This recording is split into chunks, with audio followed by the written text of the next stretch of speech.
Bien le bonjour tout le monde. Aujourd'hui donc je vous fais une vidéo des 5 choses que je déteste chez mes locataires. Première chose qui me gêne chez les locataires, c'est les locataires qui ne parlent pas. Voilà, quand on fait du connecté, en général, je parle beaucoup avec mes locataires pour savoir si ils ont besoin d'un siège enfant, de quoi que ce soit.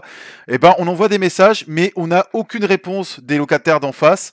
Donc les mecs, ils sont là pour louer, donc ils n'ont pas envie de vous discuter, ils n'ont pas envie de vous parler, ils ont juste besoin de la voiture. Bah, ces locataires-là, c'est ceux que j'aime pas du tout parce que j'aime bien communiquer avec mes locataires. Mais quand on tombe sur un locataire qui ne vous parle pas, c'est très frustrant parce qu'on ne sait pas s'il a bien lu mes messages pour quand on lui indique où est le véhicule ou qu'on lui indique attention de faire attention par rapport à ci et à ça. On ne sait pas s'il a reçu nos messages ou pas. Et quand ils vous répondent pas, c'est vraiment une putain de galère. Même si on a leur numéro privé et personnel, on leur envoie des textos et quand on voit qu'on n'a aucun retour de politesse, de nous dire ok, on a bien reçu votre message, bah c'est frustrant. Voilà, dans la location, moi je vous le dis, quand je fais du connecté, quand je tombe sur des locataires qui ne parlent pas, c'est très frustrant et c'est très très gênant. Et moi, c'est une des choses que je n'aime pas chez les locataires. Deuxième situation où que je n'aime pas chez mes locataires, c'est les locataires mal polis. Quand ils vous répondent, mais qui vous parlent comme de la merde. Voilà. En gros, c'est ça. C'est quand on leur dit bonjour, machin, etc. Et la personne va vous répondre ouais, les clés sont où? Ouais, bonjour. Alors moi je répète en plus, bonjour, les clés seront dans la boîte à gants. Ouais, ben hein, c'est pas indiqué. Oula, quand on a des gens comme ça qui vous parlent méchamment, qui vous parlent même pas avec de la politesse, etc. Faut rester zen, je vous le dis tout de suite, faut rester zen et de se dire bon, la personne va vous louer pendant 3 4 jours, faut te serrer les dents, on va attendre son retour, mais je vais pas le rater au retour, voilà, parce que au retour en général, ces gens-là, je les rate pas, je vais inspecter encore mieux le véhicule et le moindre sinistre, le moindre crasse ou dégueulasse ou véhicule rendu sale, etc. Et ben je vais lui faire payer derrière, voilà. Troisième chose que je déteste chez mes locataires, c'est ce qui m'est arrivé là récemment, que j'en ai parlé vite fait sur Facebook, c'est les locataires qui font des mauvaises déclarations au départ quand ils veulent pas nettoyer le véhicule au retour, donc ils déclarent les véhicules sales au départ, donc ils disent comme quoi le tapis sont sales, que le véhicule est sale au départ, dire que sachant que je nettoie toujours mes véhicules nickel avant chaque départ, je passe un coup d'aspirateur, je passe un coup sur mes tapis, je les nettoie mes tapis au Karcher, donc mes tapis sont nickel, mais il y a des locataires qui vont vous déclarer que le véhicule est sale au départ. Voilà, donc ils n'assument pas le fait de devoir nettoyer les véhicules au retour. Mais ne vous inquiétez pas que comme je fais des photos horodatées avant chaque départ de mes locataires, donc j'ai les preuves pour pouvoir me justifier à Gatorade comme quoi j'ai bien fourni un véhicule propre, que comme quoi leur déclaration elle est fausse.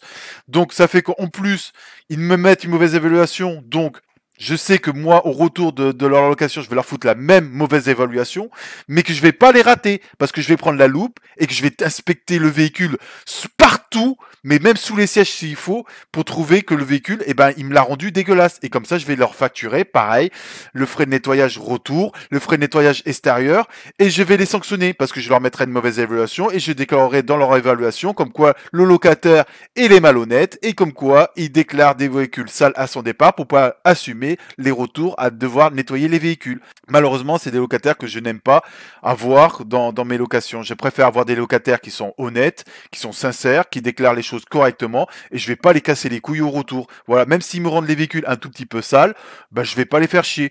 Quatrième chose que je n'aime pas chez mes locataires, c'est mes locataires qui ne déclarent pas les sinistres. Ça, malheureusement, ils vont tout faire pour éviter de déclarer les sinistres. Ils vont faire les photos un peu grugées, vous savez, là où il y a les raflures, etc. Et ben, ils vont faire les photos un tout petit peu au-dessus pour pas que ça se voit ou bien loin du véhicule au retour de la location. Ça, malheureusement, vous risquez de l'avoir. Ou alors, comme ça m'est arrivé récemment, le locataire, il ne déclare pas le sinistre, mais parce qu'il a passé un petit coup de pinceau qu'il a acheté à Noroto, un petit coup de blanc, il a effacé la rayure et on va faire style que ça se voit pas, etc. Non, non, bah là, et en plus, il était bête la personne parce que sur le volant, j'ai vu des petites taches blanches, donc je me suis douté qu'il avait fait un sinistre et qu'il avait caché avec un blanco ou une peinture qu'il a acheté vite fait à Noroto. Donc je m'en suis douté. Mais ces genres de locataires-là, je les déteste. J'aime pas avoir des locataires qui sont malhonnêtes, sachant que la personne qui me déclare un sinistre, directement avant de la fin de location, qui me dit voilà monsieur, j'ai eu un sinistre, j'ai malheureusement tapé un bord de trottoir, etc. J'essaie toujours de m'arranger avec le locataire pour pas qu'il perde sa caution. Donc j'essaie toujours de m'arranger avec lui. Voilà, je lui dis bon bah vous inquiétez pas, je vais vite fait passer voir le carrossier, je vais lui demander combien ça va coûter. Voilà, j'essaie de m'arranger pour que ce soit le minimum possible qu'il ait à payer. Donc en minimum c'est les 150, 200 euros, mais que ça va pas lui revenir 500 ou 600 euros.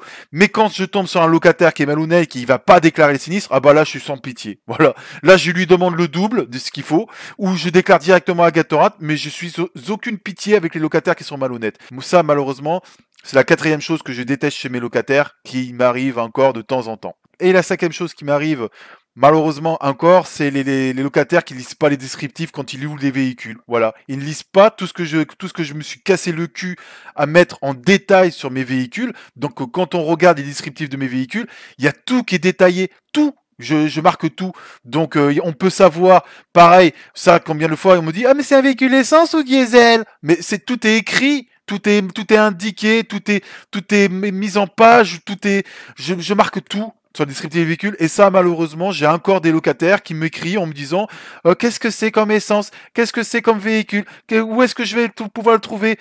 Ils me posent des questions, dire qu'ils ont toutes les réponses sur les descriptifs des véhicules. J'ai même fait des vidéos sur mes véhicules pour que les gens sachent comment est le véhicule à l'intérieur, mais malheureusement, j'ai encore des locataires qui me posent encore des questions parce qu'ils ne lisent pas les descriptifs des véhicules. Et malheureusement, ça, c'est frustrant, c'est chiant parce qu'on se casse le cul à mettre vraiment tout en détail et les gens ne lisent pas. Donc voilà, maintenant vous êtes au courant des 5 choses que moi je déteste chez mes locataires.